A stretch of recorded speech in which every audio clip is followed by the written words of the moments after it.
I was just going to say, I think African American herbalism is liberation medicine. That's how I describe it too. The core of it is liberation medicine. The actual core of how we got here was a need to have our own autonomy in order to save ourselves. And that is the birth of African American herbalism. It is because we are, but it is also liberation medicine.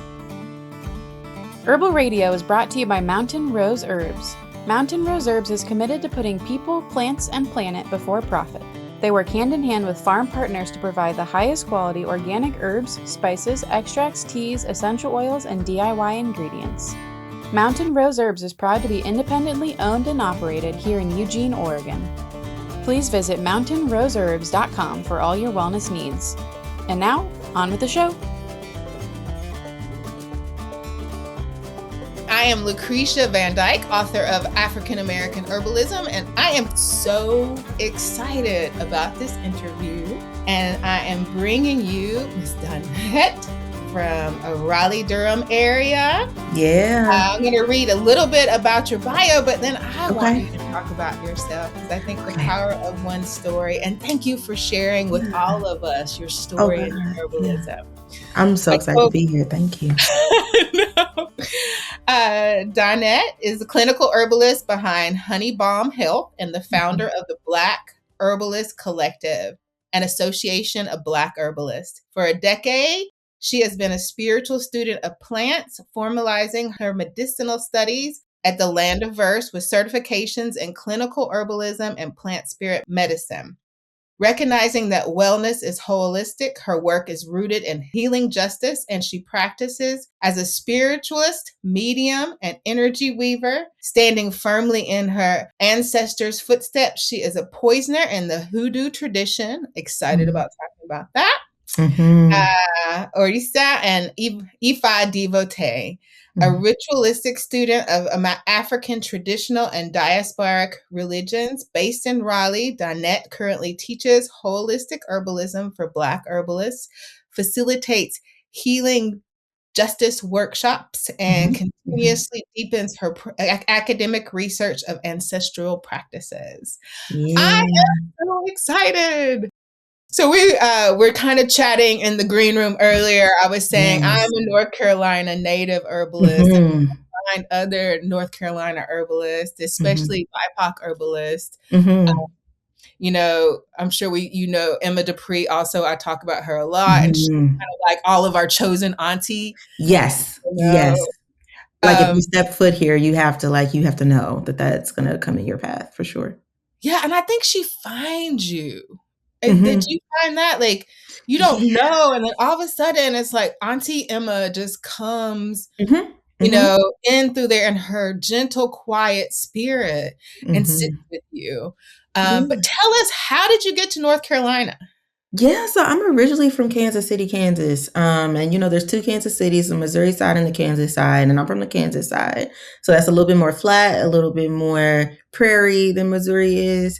But I was living in New Jersey at the time, and I was going through a big life transition, and I had the option to leave New Jersey. And so I was like, okay, where to next? And I literally, like, you know, I mentioned in my bio, I'm a spiritualist. I woke up, and I know that you know this, immediately on my head, the first thing when I woke up was like, go to North Carolina.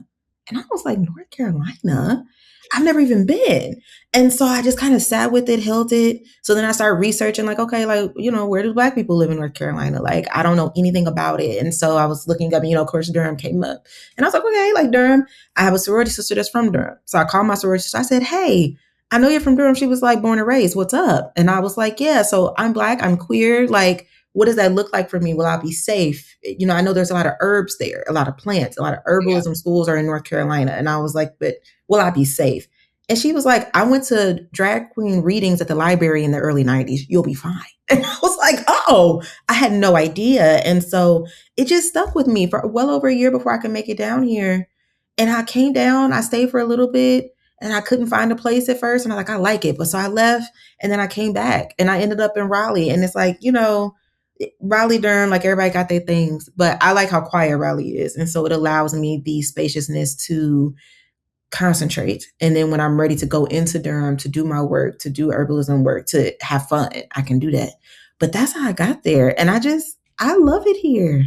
I really I do. love that for you. Yeah. Yeah, I'm constantly, part of the way I teach and way I do, and like the plants take us in such a Hmm. place that we can't even, and I love that. I feel like that means that they have accepted us into their world. Hmm. And when you walk a spiritual path, a lot of people talk about it, but it's not an easy thing. Like, Right. that's how I Right. ended up in New Orleans. I was Yeah. like, I just stood there and I'm like, I'm supposed to live here. And Mm. you have to answer that call. You have to, or it's going to keep pushing you there. And before you know it, Yeah, you'll have no choice but to go the way that your spirit's been calling you. exactly. What was Mhm. your first plant in North Carolina that you met that you were like, oh, I've never seen this before? Ooh, what was my first one here? Because I've been living in this same place, and there were a lot of plants around me when I first got here, and I went hiking. I think one of my first ones was I was on a hike with the Eno River Association here. Mhm. Wild ginger. Wild Wow. ginger is native here. And I just was like, what is this little heart shape? And I'm always, I take, like I said, I'm a poisoner, and that means that I have a good eye for like standing still for a second before I just go touching stuff. I'm not that herbalist. So I kind of stood back and was like, now what are you? And the guy saw me just like really getting close. I was like so close to, if it had spores, God forbid, they were going to be on my face. But I was just standing, I was like, what is this? And it's heart shape. And so he started telling me it's wild ginger. And that was the first one that I was like, what is this place? And it was just in this like lush area around the Eno. Like everything was green. There's poison ivy everywhere. And it just stood out in that lushness. And I was like, something about this just feels so abundant. And he was like, wild ginger is one of those things you can pull up wild ginger and like you can use it and it's gonna grow back. Your usual foraging tips like leave some, take some, but it was a super abundant plant. And I didn't take any that day. And it's on my list to like go back and Yeah. just sit. He was saying there was a lot of copperheads around that area. So I was like, I'm going to come sit in a different area if that's what we're going to do, because I don't necessarily want to accidentally step on that. But wild ginger was my first one where I was like, okay, I'm in a place. This one is loud, and the heart shape of it was just so, it stood out so much to me. I love that. And I Mhm. also love, again, you can tell like the plants appreciate it because most people, Mhm. especially because the internet, are like, pull it out, forage it, Yes. take it, Yes. blah, blah, blah. They're just like, Yes. take it, drink it. And you're just Yeah. like, no, I want to sit with you. I I want to want to sit visit with you. you. I want to nurture that sacred relationship. I talk about all the time in my work that plants, I even wrote about it once. I said the tea is not working because you haven't even cultivated a relationship with outside. You're not a steward of the land, right? And I think when we talk about land stewardship, that term has become really big that we forget what just being a steward means. Somebody that takes care of, somebody that helps guide and lead. And really with nature, you're being led. So somebody that steps into that space and takes care of nature. I said the tea is not working, but do you go outside and talk to the trees? Have you just picked up a piece of trash that you saw? Do you litter? Do you Yeah. know how to live in a sacred exchange with nature? So yeah, I'm like, let me go sit down first before I even pick it out the ground. It's like I noticed it. It obviously called to me. Okay, now I'm gonna go sit and see what you have to say because it still might be that I don't need to take it with me when I leave. So No. you're right. Like people don't. They always want to just.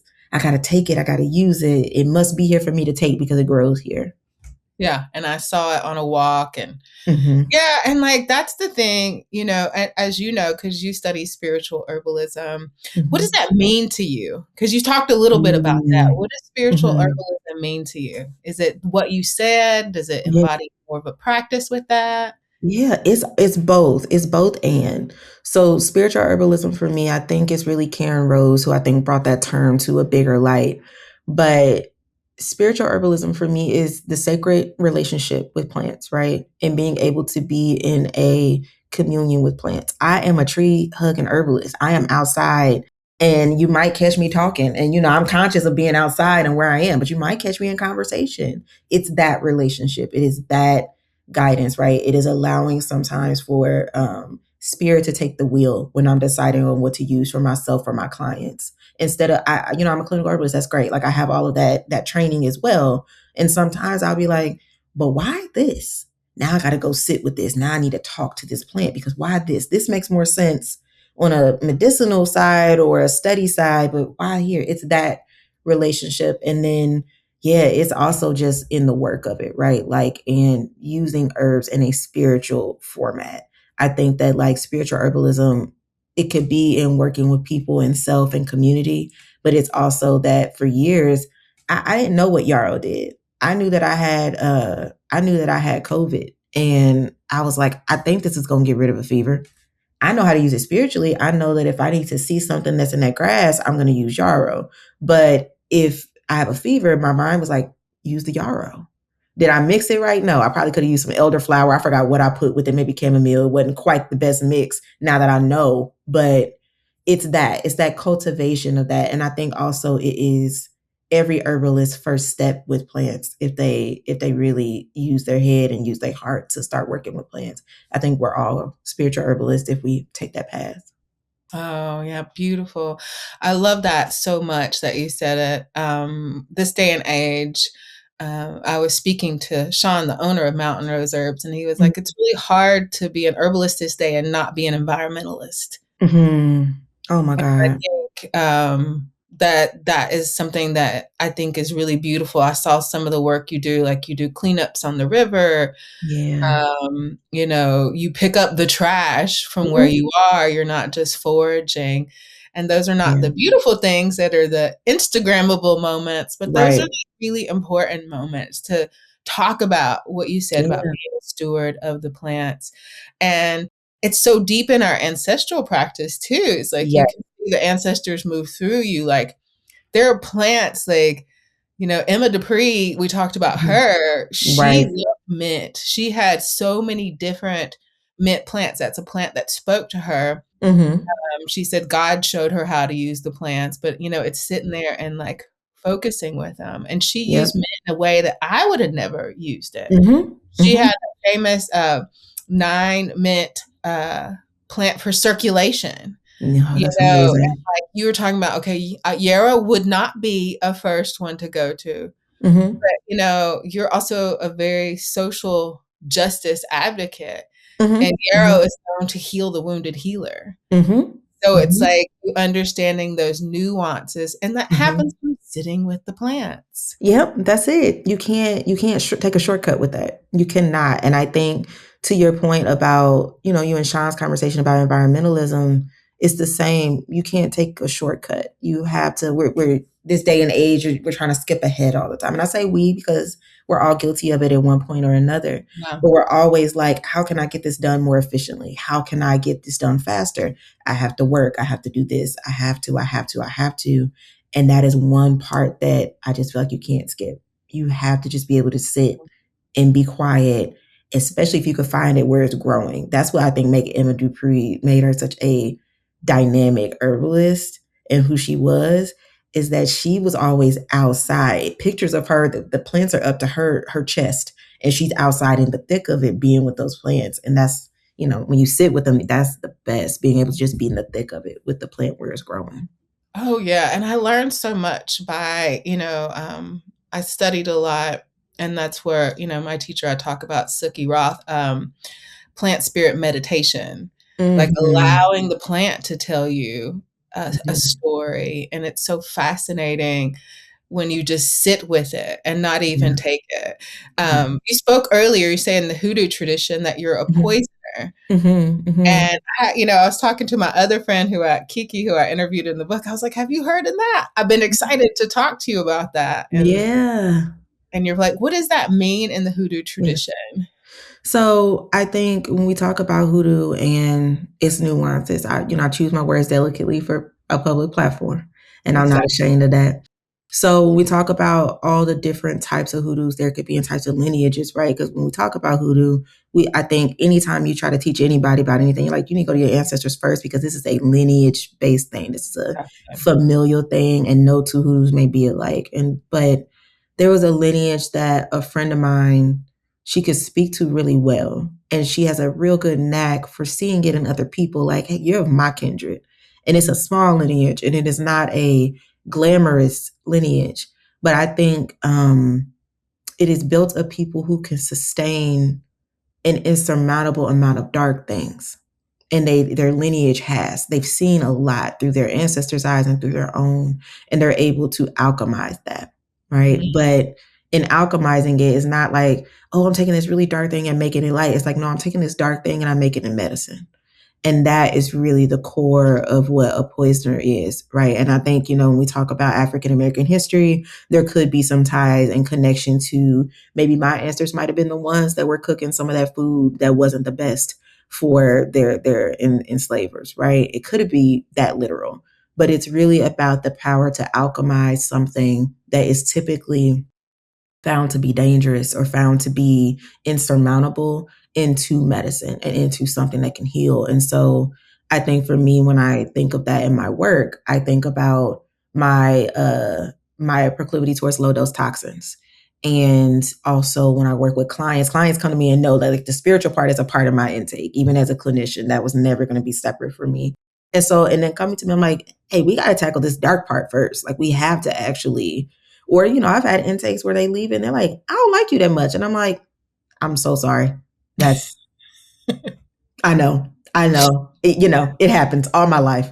And so that's really what it is and what it means for me in the Hoodoo tradition. But it's definitely an ancestral thing that a friend of mine was really helpful in me identifying for myself.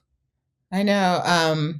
In your path of African American herbalism, I know when I, started going, I never saw people who looked like me. I think there was like a small group of us, and I want to do a podcast and a writing to introduce people. I was like, we're the OG aunties of African American herbalism. Yes. And I find that, people don't meet our history as easily as they do other people's. Mm-hmm. And I think you brought up in a really important part of the plants used for liberation. Mm-hmm. A lot of people be like, oh, you were poisoning people. I was like, we were enslaved for so long that our ancestors, again, alchemized this.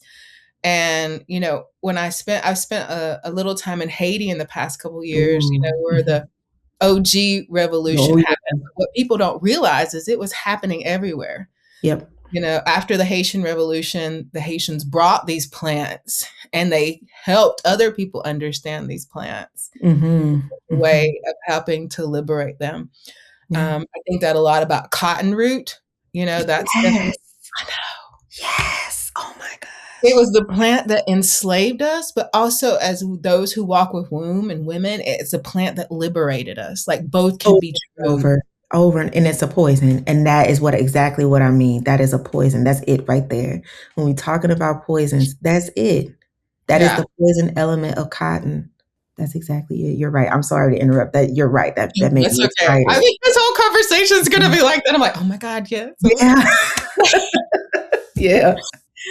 So in your studies of African American herbalism, like who are some herbalists that you admire, both on here ancestrally, for me, people ask me, and it's not really people who people probably would know, it's like Aunt Emma, those things like that. Right. But who are people who really inspire you in your work? Oh my God. So you're one of them and you cannot know. And I'm like, I have to say that. Like when I was literally like, does my email say Lucretia VanDyke this is going to be fantastic. So I have your book, right? Like I was like, this is somebody's book who I reference. I have in my home. So you're one of there's somebody we have in common, Io. Io is absolutely like an inspiration to me. I don't even know that I've ever said that out loud to her. And if I haven't, she deserves all of her flowers. Like Io is dynamic.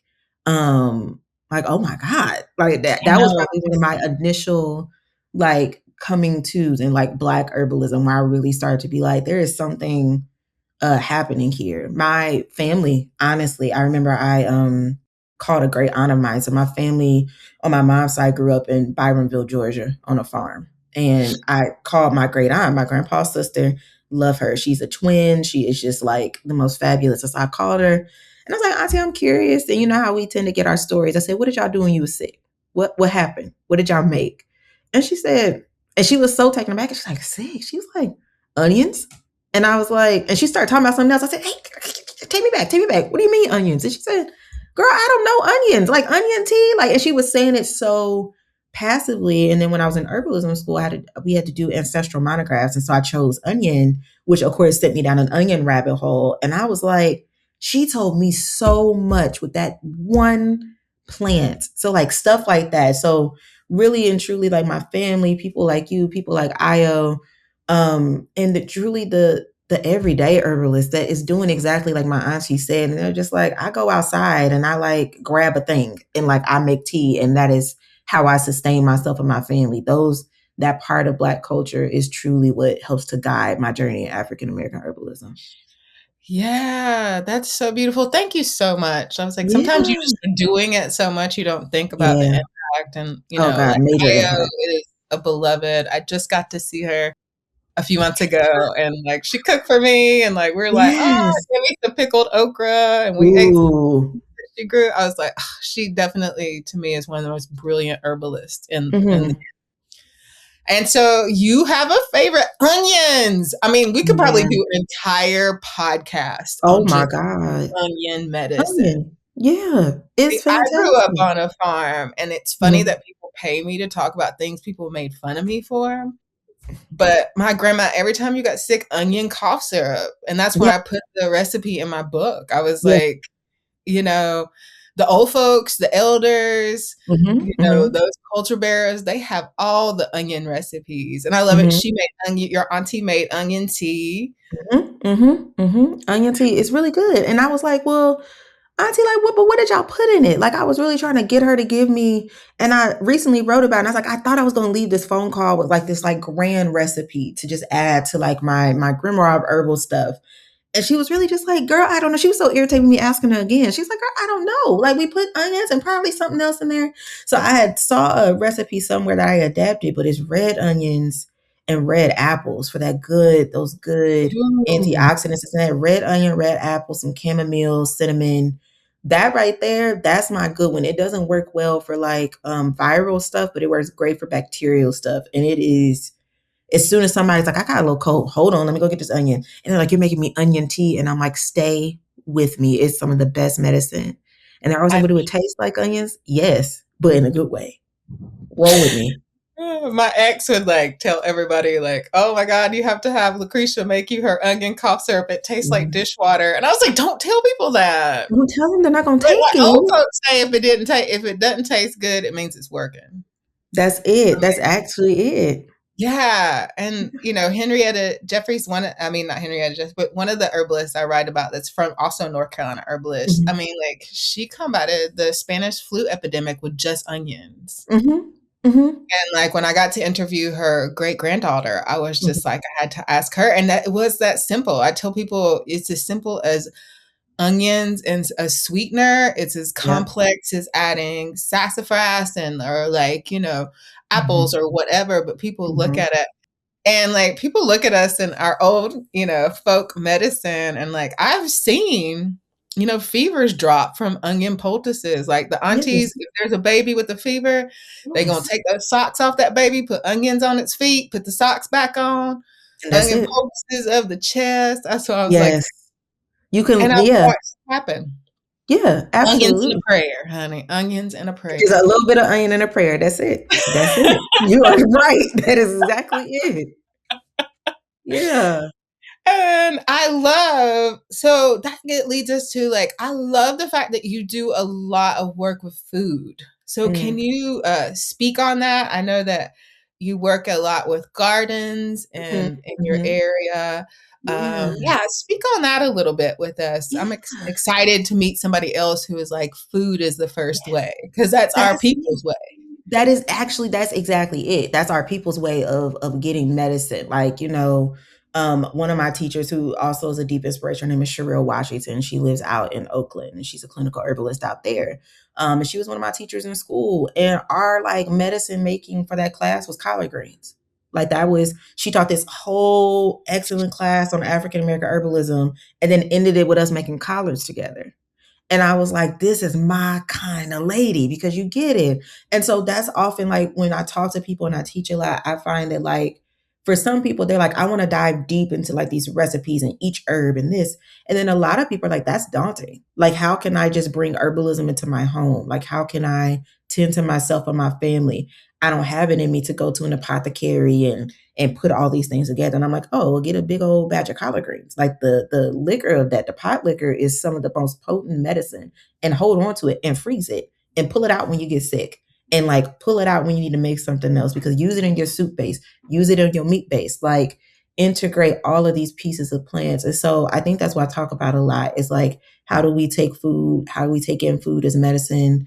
How can people make it accessible? I worked with a local organization called the Black Farmers Market here, and it's exactly that. They hold a really large market in Raleigh and Durham. And it's Black farmers from all over North Carolina, and they come and vend, and then Black vendors. And so I did a pop-up with them called the Herbal Kitchen, where I would sit and people would come ask me, say, this is what's ailing me. And I'd be like, okay, go over to this farmer and get that. Go over to this farmer and get that. And they would be like, why? And I would be like, get something red. Your heart, get something red. Get something purple. Like, do this. Get these greens.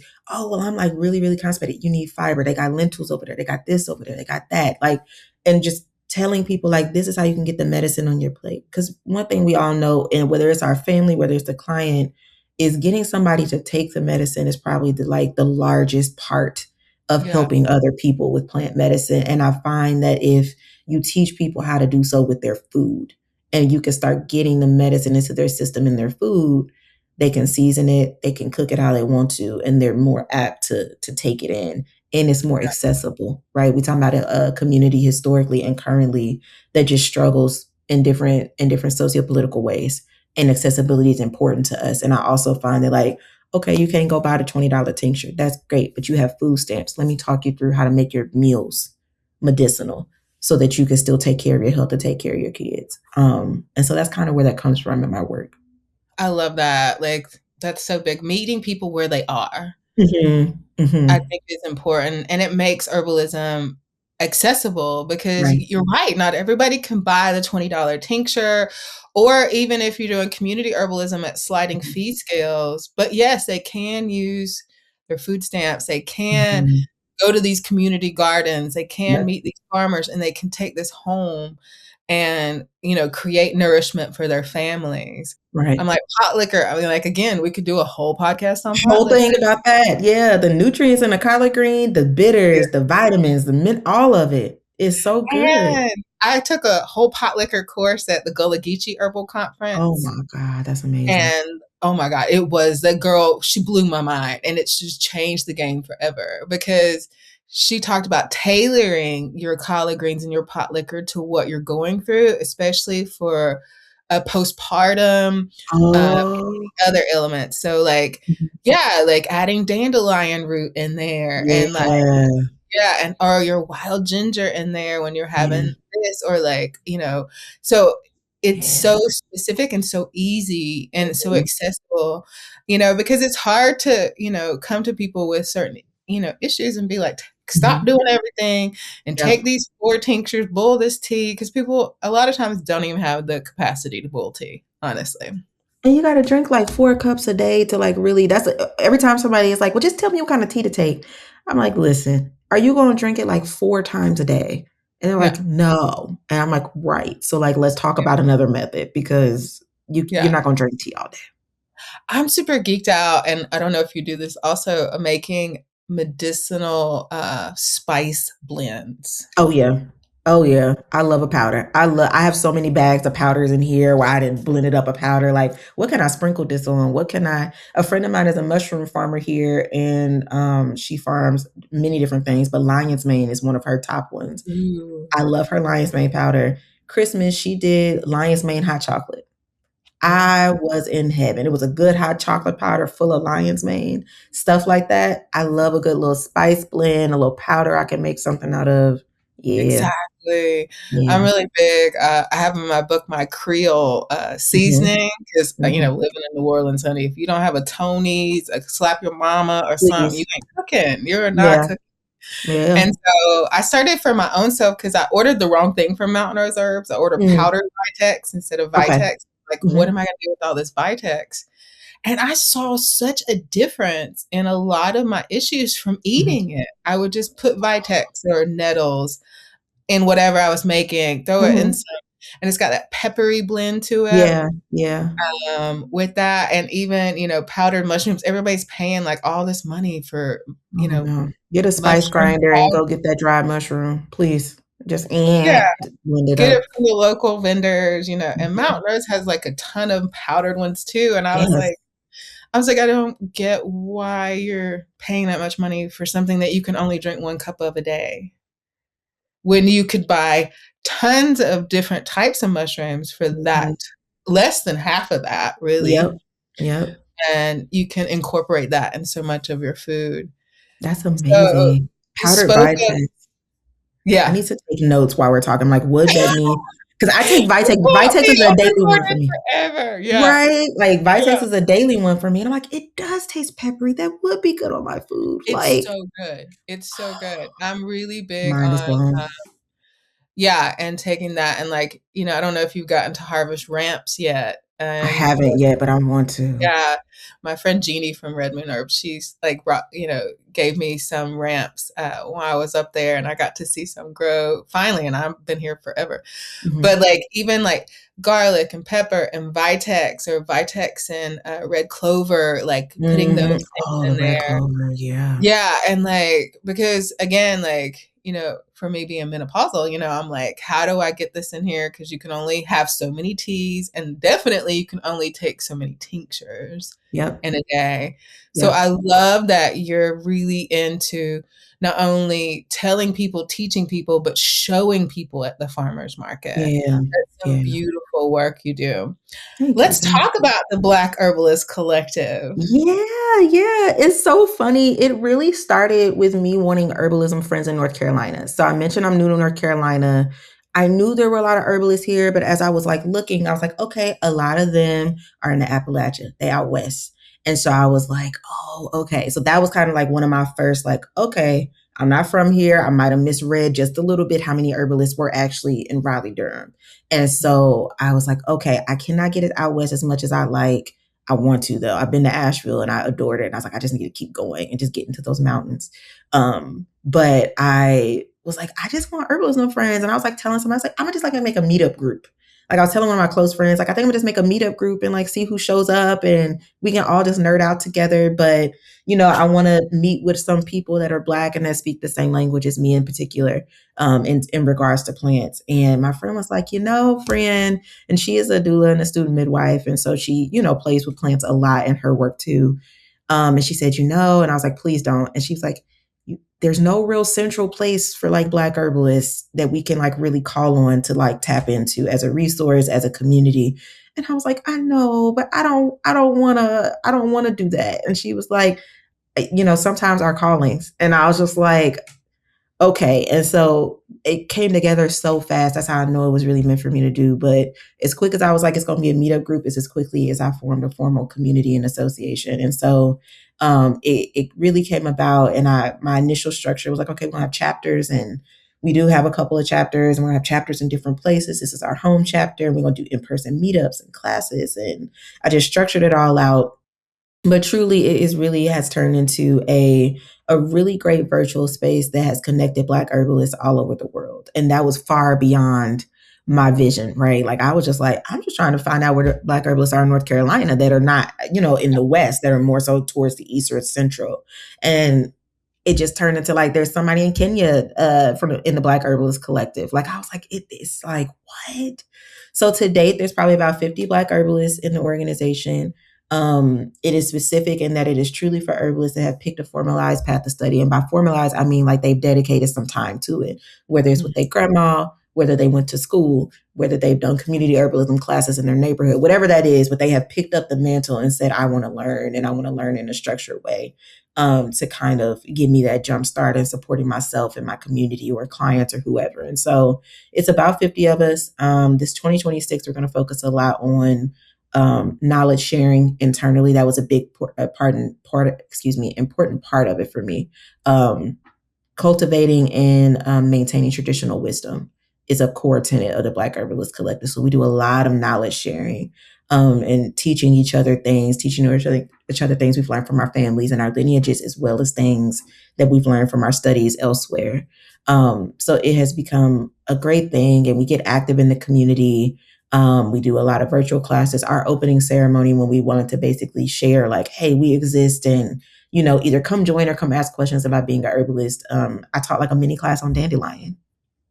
That was the intro to the world, was like, learn about dandelion, learn about how you can go outside and like get this herb and like cultivate each part of it for your kitchen and for your medicine cabinet. So it has been a beautiful thing. I think it is still growing. We just had our end of year like meeting where I was like, give me feedback. Like, how was this year for you? And I got to hear from other herbalists like, no, this space is valuable. And like, I've learned in this space, I've given in this space, I am getting more into my community. I'm learning about how to engage my community through herbalism from being in community with you all. So it's just been a beautiful journey, but it literally was like, I just want some Black herby friends. And now it is this beautiful, beautiful community. So I'm grateful. Oh, I love that so much. That's why I always talk about the power of a seed, you know, how it connects community and how herbalism is so much deeper than the individual plants or oh my God, yeah. this is the illness and here's an herb. Yeah. It's like, you know, in the new journal Mountain Rose has where I showed them around New Orleans and like, I was like, oh, this is going to be so different than y'all are used to. But I'm like, I think it's important, as you said, how do we build community? How do we help our community?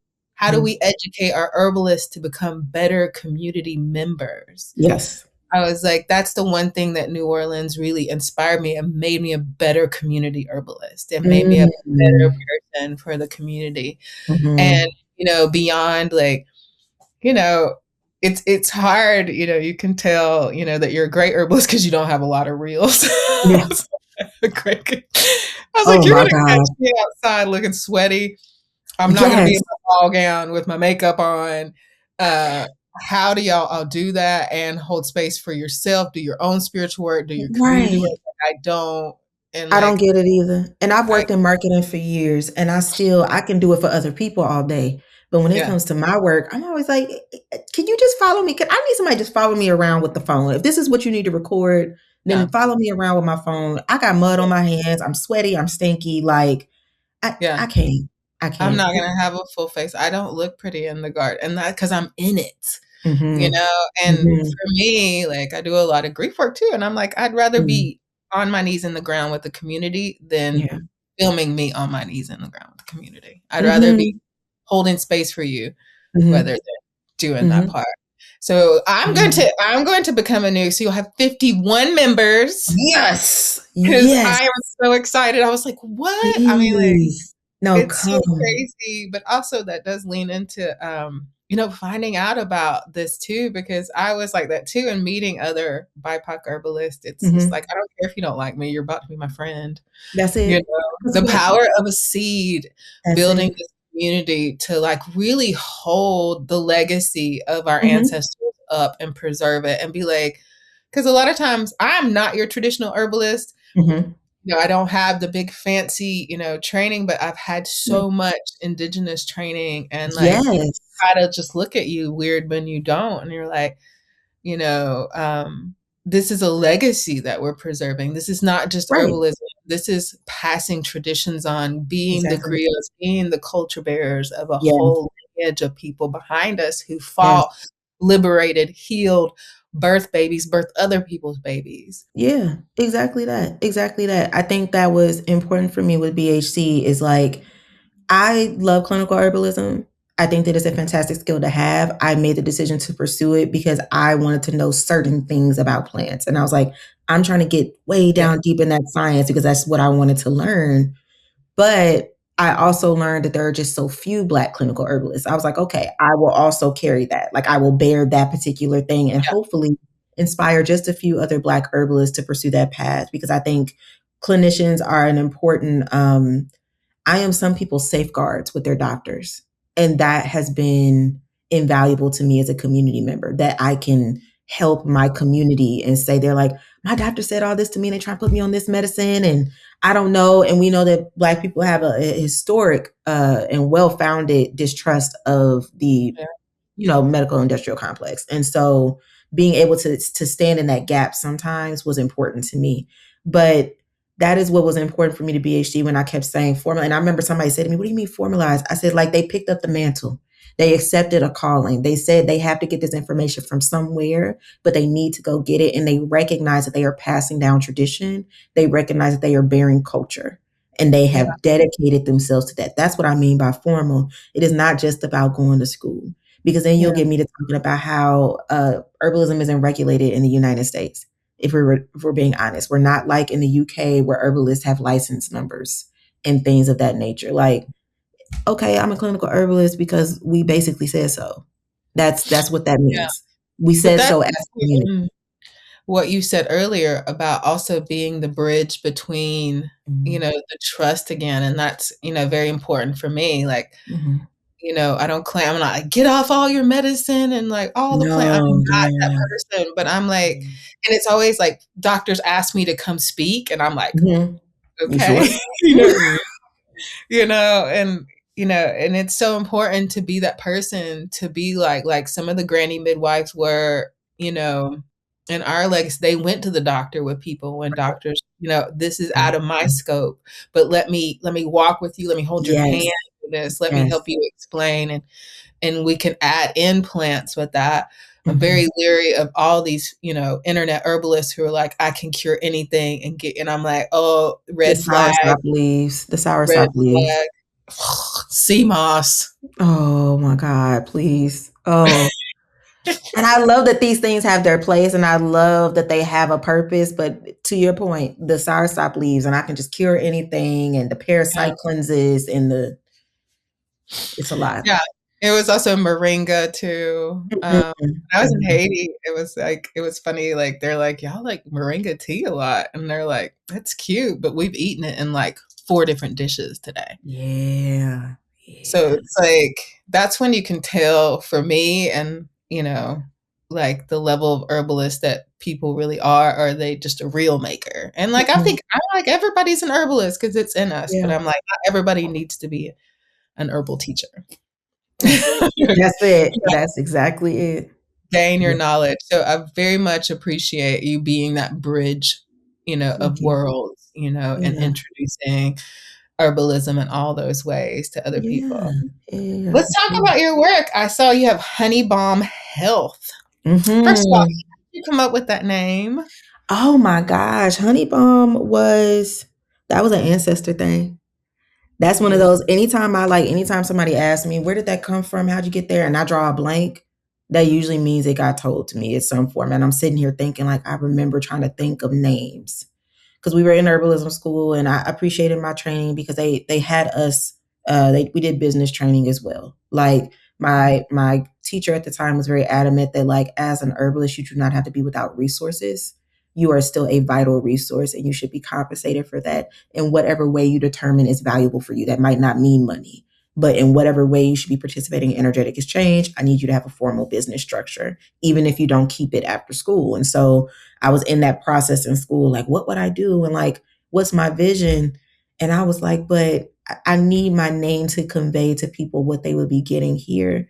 And I have always dreamt of being a safe space for people who are coming to ask questions about their health and about what they need for spirit, for their body, for their mind. And so that's what I was sitting probably in meditation and I feel like honeybalm. And I was like, oh, like, could you imagine? I mean, there are balms with honey in them, like, but like, just imagine just the softness of rubbing honey into the skin, what a balm that is to the spirit, that sweetness, that medicine that you find in honey, but a balm to the spirit and something that is soothing to a person. And so that's really where it came from. I was like, honey balm for the soul. Exactly that. That's really where it came from. It's just that, but that was one of those, I think I started to overthink. Like I got the name really quick and I was like, are y'all sure? Like, that was quick. Sometimes spirits make you, either it's real fast or they make you beg for it. And so I was like, hey, y'all answered that one kind of fast, didn't you? Like, hold on. And I remember I was doing research, and then then I got real cerebral and like start trying to do research and what's marketable, what's this? And it just kept coming back to it. And I was like, that's perfect. And when I put it on my final project, my peers in Herbalism school who I love, they were all like, oh, that's amazing. And I was like, okay. So I should have just stayed, when I got the answer, I should have stuck with the answer. That's a lesson. Yeah. You pray for the burning bush sign, and then when it happens, you're like, that's not it. That's not it. That was too quick. That was too easy. That can't be it. I didn't suffer and I didn't struggle. And that's one thing. One of my indigenous sisters in a sweat lodge, she told me, reintroduced me to lavender. Like lavender teaches us healing doesn't have to be hard. And, we can gift ourselves that grace, that things can come easy, but we're used to life being so hard. Yeah. So the plants teach us a lot of gentleness. Like sometimes it is that easy, the prayer, acceptance. Yeah. And so in your Honeybalm practice, you're doing herbal consults a lot and seeing how is that working with community? Do you do a sliding scale, or do you have a distinct, like, this is set pricing? Yeah. So typically I have a set price when it comes to my herbal intakes, but I always tell clients, especially if they kind of meet with me first or they meet me out, I'm like, if money is a barrier, please don't let that be a barrier here, and like, come and let's talk. I believe in also the sacredness of energetic exchange, but I believe in bartering. Like, what do you got? We are all trying to make it. Like, so what are you offering? What do you do in the world? Like, or what do you make? And what, what is it? Like, I have a small dog. You want to watch my dog for a day? I need to take a road trip to get these plants. Like, that would be helpful to me. And then I can be a client. And so, yeah, when it comes to those herbalism consults, it's definitely that. I teach through Honeybalm. And so I've taught big groups. I've done facilitation, like in a healing justice space. I do like cupping. I do fire cupping. I worked for almost a year at an acupuncture studio with a TCM doctor. Loved her. She was amazing. And I was just so fast. I love fire. And I was so fascinated with the healing capabilities of cupping and just the way she told me you could use it, and that I saw her doing her clients. And so I asked her when I was like, can you teach me that? She was like, yes, you don't need a TCM license to cup. I can absolutely teach you that. And we talked about the indigenous roots of cupping, like whether it is in China, whether it is in Africa, whether it's all these different places, people have been cupping forever. And so I learned fire cupping from her. So I brought that in. I brought in, using hot stones for hot touch and easing out sore muscles and therapeutic touch and all of those type of things. So it's been a blessing to be able to offer different things in order to support the community, for sure. Don't you find it fascinating? Everybody tries to figure out who the first is, but I just find it fascinating, like, that these people before the internet, before phone, before all of this, we're doing the same. People were doing the same thing around the world, and that's like the power of the plants that they teach you. Like, bitter melon. As you travel, you see that one plant used in so many different ways, and that's why I think the power of expanding what BIPOC means. Sometimes I think that's too small of a word too, but really embracing these indigenous cultures and honoring their traditions and seeing, we have a lot of differences on accessibility and all that, but then if we go to the root of the root, there's so many beautiful similarities. Yeah. And the plants help us do that. Again, the power of a seed and weaving community. Exactly. It's really like, I think each plant is like a seed, like you said, and then that root system that develops, the mycelium that develops from fungi, that really is like what we really see reached out all over the planet. It's probably just like roots. They probably run under the ocean floor at this point with how connected we are by plants. Because it is. It's like so many practices are always like, I mean, yes, like some people in some cultures, with all due respect, did absolutely create or have the genesis of something. But I often find, to your point, we all use the same stuff. I often find that's the case with spirituality too. When I tell people like this, you're calling the river this, I call the river that, they're calling the river this, we're all still talking about the same energy, and the manifestations of that energy might be different depending on where you are or what your lineage is. But it's the same. It's the same. It's like a seed that just has an ever-ending root supply that it bursts, for sure. How I would love to speak to you on your Ifa practice as much as you're willing to share, because I know that sometimes that is something that you hold close. Can you tell our audience like what Ifa means to you? Yeah, What is your absolutely. practice with that? Yeah, absolutely. So Ifa being an oracle system, a divinatory system, as well as an alternate name for an Orisha, which an Orisha, like, we don't have an alternate word for Orisha. An Orisha is an Orisha, but for all intents and purposes, we say deity. We might say angel or something like that. But Orisha is really an Orisha, and it's a Nigerian concept, a Nigerian manifestation of energy, right? A personification of nature in a lot of ways. And Ifa is one of those Orisha, but it is the Orisha that we talk about as being there to witness all destiny. When we were up in heaven or a room, we were like choosing our own destinies, because that is part of our belief system. That is part of the traditional way of believing. It's like, I actually chose this. I actually marked this for myself before I ever came here. And Ifa was witness to that. And so we are often in conversation with Ifa through divination to, you really, like, a lot of people think they're asking Ifa. You're asking your own self. And Ifa is the vehicle to talk to yourself. And a lot of people don't understand. I'm grateful for my teachers and my mentors, because they hone in on that. They're like, yeah, I mean, yes, like Ifa might throw some of his own wisdom in there, but really you're using Ifa. Ifa is a portal for you to ask yourself, your Ori, your highest self, what happened and what do I need to do? Or like, what's going on? What do I need to know? And so my relationship with it has been beautiful and topsy-turvy. And honestly, the genesis of it was with plants. I love cannabis. Cannabis is a great medicinal plant for me.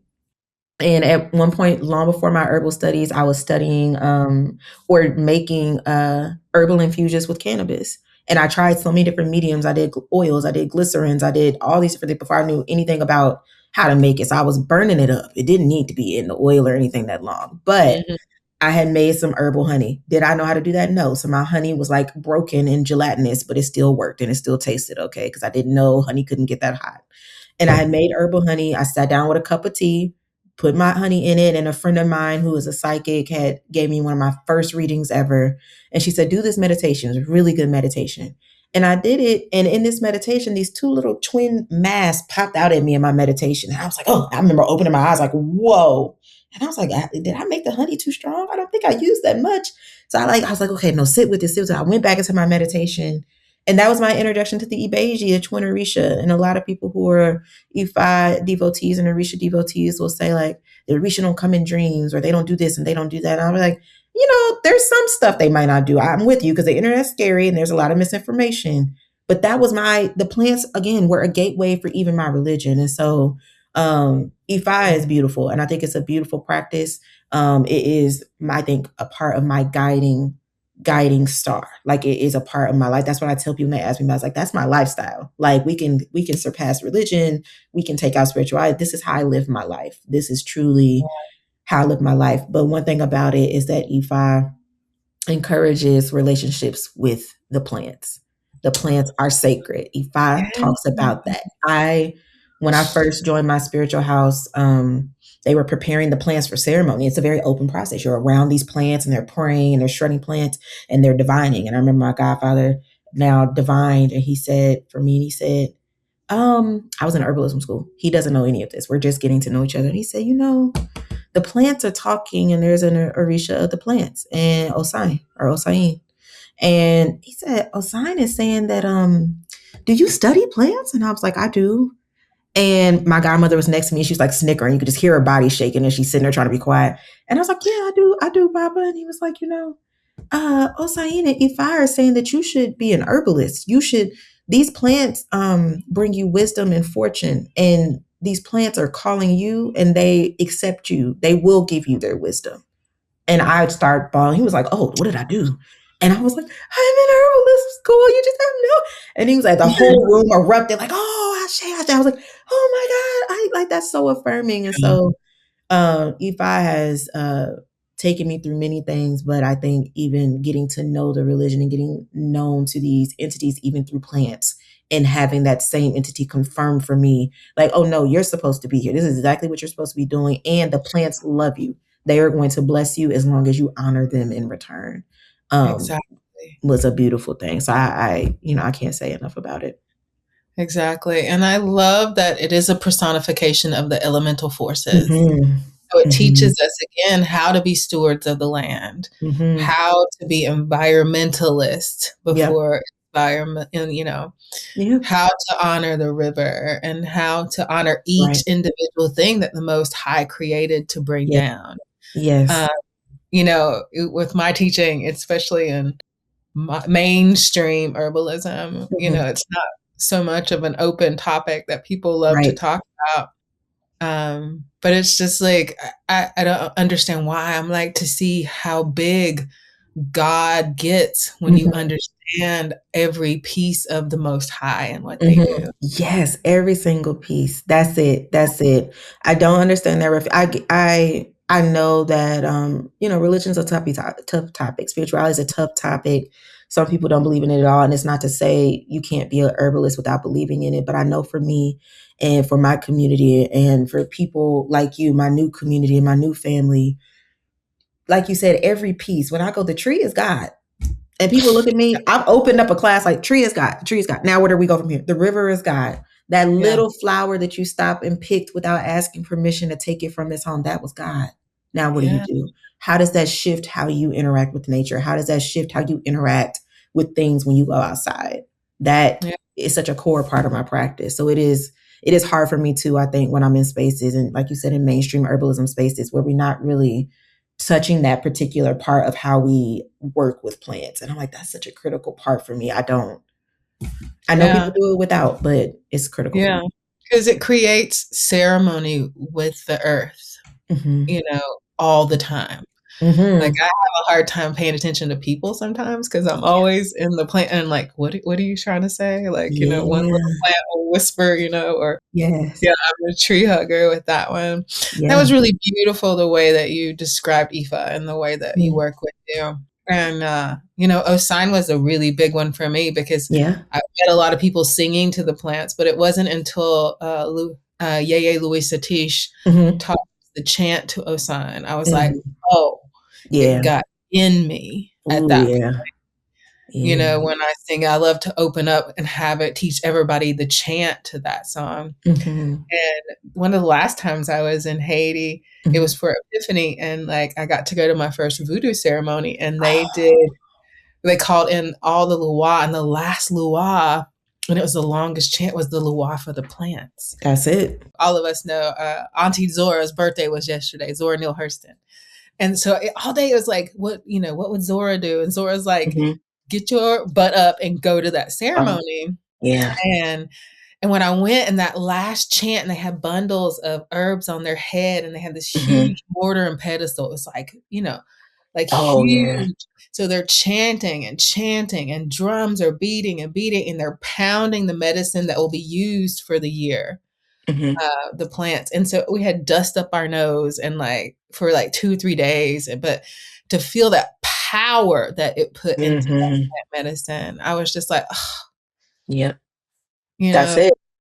That's it. that's And Vodou is so beautiful. I've been grateful in my journey that like I was always academically interested in our religions and all of our spiritualities before I ever like joined one. And yeah, so that allowed me the spaciousness mentally to experience different things. It still does. And so anytime I've been to Vodou anything, I've always just been like, this is the most amazing. When yeah, you feel the power of the ceremony or the power of the fete, you're like, this is how this revolution was won. This is it right here. yeah, I can feel this coursing through yeah, me as I stand in this space.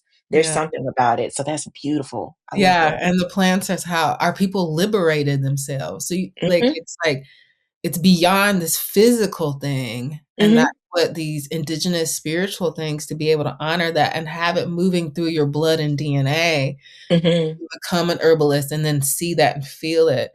Um, Yeah. it's just like there are no words, Right. Yeah. these It is. feelings. So I let's think talk African about, oh, go ahead. I was just gonna say, I think African American herbalism is liberation medicine. That's how I describe it too. And books like yours and other writings from other elders, like Working the Roots by Michelle Lee, all of these books and all of these Michelle elders that Lee. have, like, I was like, that's how I describe it. Like when I talk about it, I'm like, this is the core of it. is liberation medicine. The actual core of how we got here was a need to have our own autonomy in order to save ourselves. And that is the birth of African American herbalism. It is because we are, but it is also liberation medicine. Exactly. Do you know it took Michelle 26 years to write that book? The amount of people and elders that she had to find, dig up, I And can it was only, old school. Like she had to get in yes, her truck and drive and down a dirt drive. road and like have a tape recorder and like tape it. Yes, And yes. I got to meet her at Sacred Waters. Sabande Greer does a Okay, Women of Color event. And nice. I got to meet her, and like she's the one who really pushed me even more to get an environmentalism. And also, like, I think she planted kind of that seed. Her and I both Mm-hmm. attribute both to my book being written, Mm-hmm. about writing and like Mm-hmm. preserving. And like, that's why, Mm-hmm. again, I try to get people, all the time, like record the elders in your community, call your aunt, Yes. call your mom, ask your grandma. If you still have your grandparents, ask them those things. Yep. And so I also see like ancestor veneration is really important to you. Also, we've been Mm-hmm. talking so much about it. Yeah. Would you Yeah. share with people, if you want to, some Yeah. of your ancestor practice, or Mm-hmm. um, if there was someone who wanted to get into venerating their ancestors, and, Mm-hmm. and and having people understand that it isn't just, an African American thing. It isn't just a Black Mm-hmm. thing. It isn't, all of us have ancestors. So this can Mm-hmm. be a universal way of understanding. So Yeah. speak to us about your ancestor practice, and then also like some advice you would have for somebody wanting to get started on theirs. Yeah, absolutely. This is a good question. My practice, much to your point, and I just appreciate you so much for this conversation because I think that we are having many conversations within a conversation, and there's just an understanding that we are sharing. And so I'll share a little bit about mine. Mine is my ancestor practice has taken years to develop, and it has been years of finding their voices in the clutter of everything else that I could possibly be listening to. And so it's a daily communion. It is a consistent remembering and a constant remembering. It is rememory. And I think oftentimes, we talk about the internet, we talk about, I always say the glitter, the sparkle, the this, the that, the bead, the this, the that, you got this, you got that. And now my ancestor altar is this grand piano organ decorated in my house, and that's also fine.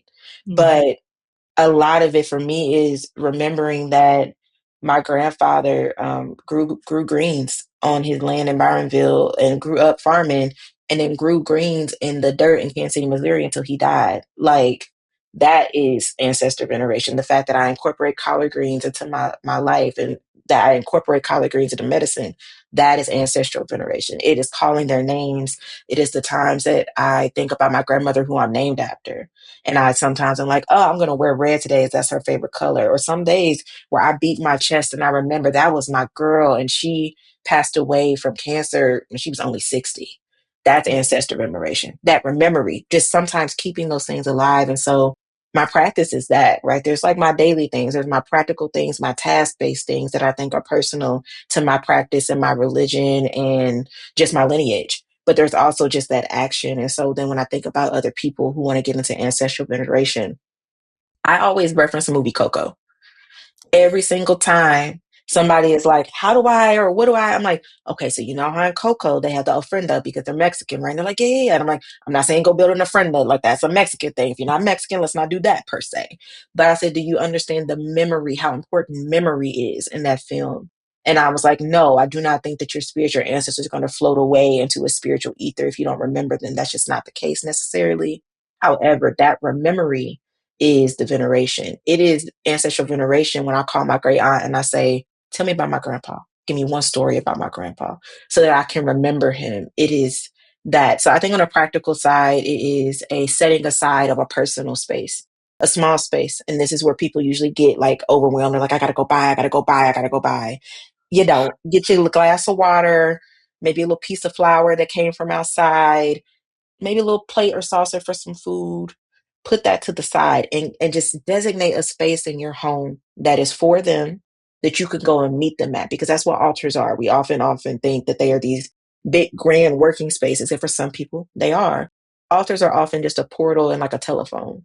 This is where you go to your telephone to talk to your people. And so I think anybody of any culture can do that. And I know that, like, to your point, ancestral veneration, that is an indigenous practice. That is indigenous in that every indigenous person all over the world has some form of it in their culture. And so for some, get you to designate a place. That would be my advice. Designate a place, get a glass of water, pray into that water and ask it what you need to do. Hey, this is my telephone. I need you to give me a connection with those of my blood, those who I need to remember. You tell them, hey, I'm open to you. Talk to me. I'm here. And I also tell people, share a cup of coffee with them. Go sit down and share a cup of tea. Go sit there like, what? And I'm like, make you some tea, make them some tea. Sit down at your telephone and talk. Yeah. And just talk. Just like you would talk to your grandma. And I'm like Mhm. that. You'll be surprised. Tell me what changes if you do that on a daily basis for 10 minutes in the morning before you start your day. Tell me how your life has changed in 30 days. That's Yeah. ancestor veneration to me. It's that upholding and that memory work. Yeah. I love that you're like, tell me how it makes you change in 30 days or 30 Mhm. minutes or whatever. Mhm.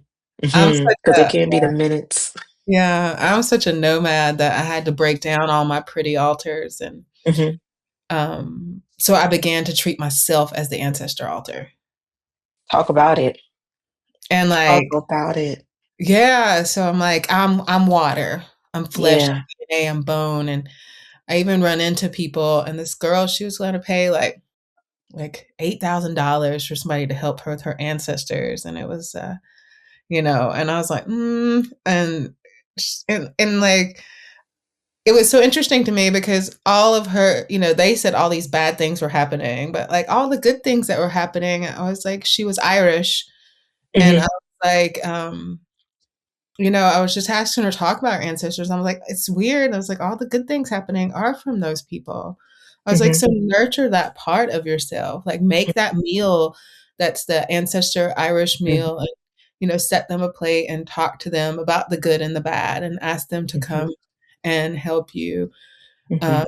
and it's also a lot of times in the food classes, I have people do interviews, and it's fascinating that they're in us. This girl ate so much dill all the time, dill and everything. And I Really? food class, your homework is you have to interview somebody before the class. Mhm. And so you come back and we share about traditions Oh, and I food. love that. And it's so fun. You learn a lot about people. Plus, I'm always Yeah. like, what's your ancestor food? Well, Yeah. she found out by calling her aunt that I can't remember if they were Dutch or Swedish or something, but that was a herb that was to their people. And Wow. she had been eating it, and this ancestor thing came through the plants with her with That's that. beautiful. Yeah, and I think it's important for our self-love game if we honor ourselves and go in these Mhm. spaces. Like, I like to have dessert and sometimes champagne in a cute, Yeah. place, and I'm like, "That's ancestor work too." Mhm. Mhm. You I know? love that because as I remember reading your book, and I remember you shared such good stories about love and how you alchemized feelings around love for yourself at that time and heartbreak. And I had seen you before. I've seen you, of course, I've seen you before. But in my mind, I was like, I bet she just, to myself, I said, I bet she got the most beautiful, like big, like just people that just know how to alchemize and work with love. Often the outward projection of that is just like altars and adoration pieces and ornamental things. And so that's what it made me think of when you said I treat myself as an ancestor altar. I want to ask a question. Is there anything in particular that you do that really solidifies that practice for you that you're willing to share? Um, I think it's living, it is love, first of all. Mhm. That's in my Akashic records. I'm here to witness it as my own personal thing and to sell it. But it's every day treating myself with grace, Mm, giving myself grace, mhm, giving myself the understanding, like being in nature. Um, mhm, when I wrote the book, it was fascinating. I always tell people the story behind the book is actually is more fascinating than the book. mhm, It was COVID. I had broken up a 7-year relationship, had to leave my mhm, home, had to pack up these altars. And I was sitting by the river, my favorite river. that's in Asheville. I'd love to take you to introduce you to the Yes. Broad River. Oh, yes, please. Which is the third oldest river in the world. And like the Nile, it runs north. And that's like the elemental mother of mine, for sure. And I remember, like, I go to her, and I've gone to her since I was a teenager, in nature, and I just pray. I pray to the water, and I bring offerings of flowers and sweet cakes and honey and tears and all of those things. And it's just unapologetically, I've always had a prayer since I was young: turn my pain into a purpose. That's powerful. Yeah, turn my pain into a purpose. And it has time and time again. I see why things happen for me, because, you told earlier, you spoke about Ifá, and you're like, some things that we chose and some things that are not in our control. Like one of my teachers, Subonfu Somé, is she's still in my dreams. She visits me a lot, and she's like, do that grief work. And I'm like, yeah. And so that's just my thing. I was like, anything I've gone through, I've been able to alchemize. And I'm like, okay, I can now see that it's been brutal and it's been hard, but the plants have always been there. So I try to turn each breath into a prayer, and utilizing the plants and the ancestors, because in my darkest times, those ancestor prayers do work. They do. And that's why I tell people I'm a living embodiment of my work. I don't teach anything that I have not practiced. And I think that that's important. And that's what I love about your work also. Like, people like to, say that they want to be a shaman, or they want to all these words. I was like, why? Like, this work. Why do you? It's not for the faint. I was really grateful at my herbalism school. It was a brief 6-week course, and the teacher is Francisca Santabez, and she is initiated and teaches from the Queros people in Peru, and she teaches. The class was plant spirit medicine, and it put us in a 6-week, what she called an urban dieta. The traditionalists call like doing a dieta, but it's an urban one, and she calls it that because it is fit for like the fact that I'm not in the jungle. Like, she's like, we're going to be realistic, but it made us completely change our diets and cut ourselves off from everybody and everything for 6 weeks and sit in initiation space with a plant. And after that experience, I said, this worked for me, but like, that was one of the hardest things I've ever done in my life. And so when I went to when people are like, I want to be a shaman, I'm like, do you know what your average shaman goes through? And I said, and I don't even call myself that. I said, but my practices are shamanistic in a lot of ways. The amount of just isolation or strict discipline and change that I put myself under to be able to have the knowledge that I have, to be able to commune in the ways that I need to commune, or to even heal myself. Yeah. But you a shaman. You that glitter, that big stick, that whatever you got going on. But you a shaman on the internet. I don't like any titles in this, and so it's so fascinating to me. I'm like, my vulnerability, I feel like, has did more good than my pretending of something. To be like, I have to, step to the mat, in yoga is what you said, or step to the altar, or step to nature and step up time and time and time and time again, and build a different herbal protocol for that. What I needed to heal myself, when I started writing the book before, it's not what I need, in my present moment. And I falter. And I love for people to see that with me, because people think, oh, well, so-and-so on the internet is perfect. And like everything, I was like, that's, really not true. And I'm all the time like, I don't have all the answers, but I will show up, and I will show up with you. Yeah.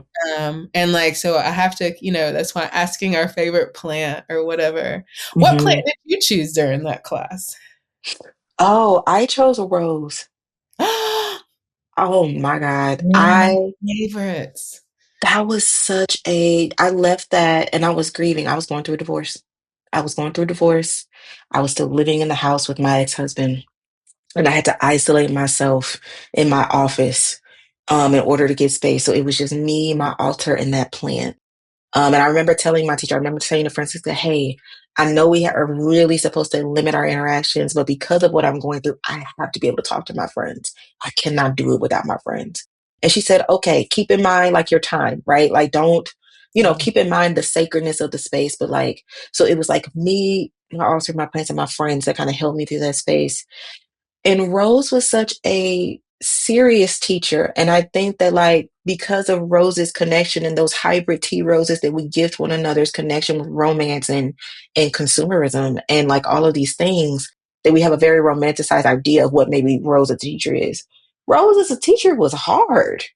That plant met me with hey, and I remember I was praying, I had to go to class and I was like crying. It was just a bad grief day. It was a grief ridden day. And I remember crying, like, please, like, I just need you to take this. Like, I'm working with you, take this.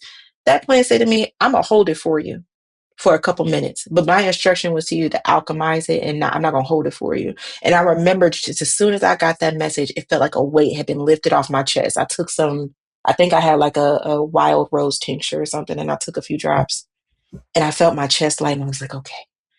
And then I went on with the rest of my night after class and I was almost giddy. And then I remember just kind of sitting by myself again in meditation. And it was like, I took more tincture and it was like it dropped right back on my chest. And it was like, I said, I'd hold it. I didn't say that I'm here to Take take it it. away. I said, I'd hold it. Your job is to listen to what I'm saying and to alchemize it. And it was a hard teacher. The pacts that I made with Rose to thank it for its teachings are still some of my most difficult to uphold as a person. But God, it was a beautiful Yeah. time. Oh, I love Beautiful. that story. Rose, for me, I spent a year studying the heart chakra. Oh, that's gorgeous. And Rose, like, I literally was online, like, can you OD on roses? Yes. Asking for myself because I Yeah. have a rose pancake, and Amanda David, who runs the People's Medicine School, and Mm-hmm. she makes probably some of the best rose medicine ever. Her rose elixir, Ooh. it's elixir and tincture married together. So it's ridiculous. I was eating Turkish candy with roses, cooking roses. Love that. And I love it because rose, especially I do a lot of holding of grief space, and I found that it helps the heart keep blossoming, but you can't come at roses any type of way. So it takes care of the protection Yes. for you. Yes. It's so And good. yeah, so even through the hurt, I keep trying to make my heart expand. I was like, this is not how love is going to end. This is not my story. I keep Right. expanding into communities, and that medicine really helps with that. It does. It's a good one. So we are nearing our time right now, not forever because we related, Okay, honey. please. Uh, so tell us about some projects that you have in the future, have coming, how people Mhm. find you, follow you, all the things. Yeah. Yeah. In terms of finding me, I'm on social media. I cannot promise any type of consistency because I go on and off it. But I think my most robust platform is probably TikTok. Honeybalm Health on TikTok is my biggest probably platform. But I'm also on social media as a Black Herbalist Collective. And that's an easy way to find out what we're doing, whether that's virtual or locally. And then my personal is like Donette said, and like that's all kind of debauchery. You might not want to follow me there, but I'm a good time personally. In terms of 2026 and projects, this year for me is setting a foundation. I came to Okay. that conclusion. For one, I am a person that in the last probably 6 or 7 years, I move with the seasons.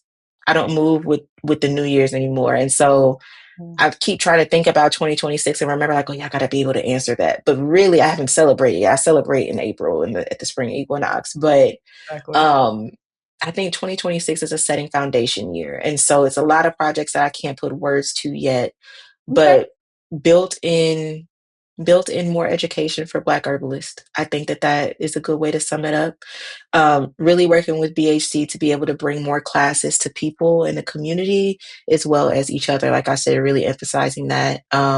Being a culture keeper, I want to dive deeper into North Carolina. This land has told me so many things in my dreams that I just keep trying to find. And we have to talk about it because there's some dreams I've had. I'm like, I can only ask somebody that knows Yeah. about North. I can't find this anywhere. So really just truly diving deeper into North Carolina. you said that being in New Orleans taught you how to be a better community herbalist. North Carolina has been that for me. And Um, so continuing my work in the community here and continuing just diving deep in how I can be of service and a steward to the space is really the big ones. I'm trying to say anything specific. That's really I love that's that what you really said is like I'm trying to, again, everybody's got their regimen on, but oh, I'm doing this and this, and you hmm probably be super rich, but like it's feeling like what our community needs. hmm You hmm know, I'm still sitting with that too. Like hmm where and what do I want to do? What makes me feel Yes. good with the plants is consistently what I ask myself, because I don't want this to hmm ever feel like a job. Yes. Oh I God, want it to yes. feel like a blessing. Yep. And if I need to take a breath, then that's part of our ancestor work too, is skipping a couple beats and not Yeah. running to keep up with everybody. And how do I feel? I keep asking, hmm what do I want? What feels good? hmm Right now, just hmm sitting with the plants and letting them tell me stories is what feels good, Right. Yeah. for my own healing. And oh yeah, I would love to. I'm going to be doing some programs in Asheville too, but I would love to show you some really sacred places in there, and also hear your stories about what Please. you're seeing too. Because I'm like, Yeah. I love being Appalachian. I was like, it's finally cool, but I've heard that from folk from the Appalachia before, that it just wasn't to be Appalachian was not the vibes. And what I see now and that takes over the internet and conversation about the Appalachia is the spookier side, right? Like the nighttime, the traditions that exist around the night in those mountains. I'm like, we're not talking about that. I remember y'all used to make fun of the way people talk if they talk like they from the Appalachia. Like I know that accent, and y'all, from being from Kansas, being black, like I'm kind of country, so it's like I get that because I find myself having to edit myself a lot, and I'm like, I used to speak with no accent, and now I don't. I was like, people want me. I want to be proud of where I'm from, and being a proud of what you say, the alchemy of the New South is what is very beautiful to me. Like both and even the herbalists like that we learned from Aunt Emma, and you know, um, the other granny midwives I talked, they were all about being bridges in community and how the bonded things together. But it is important for us to tell our story, because they acted like, post slavery, there was no black people in the mountains or at all. And there's so many other things that are contrary to that. Thank you so much for the work that you do in the world, for the person that you are in the world. Thank you so much for blessing me with your time and Mountain Rose Herbs on Herbal Radio. I so think everybody's going to enjoy this session and seek you out. And can't wait to come visit. All right, everybody, thank you so much for tuning in with us. We'll have all the links so you can find Donette and all the amazing work that she does. And I will see you on the next interview.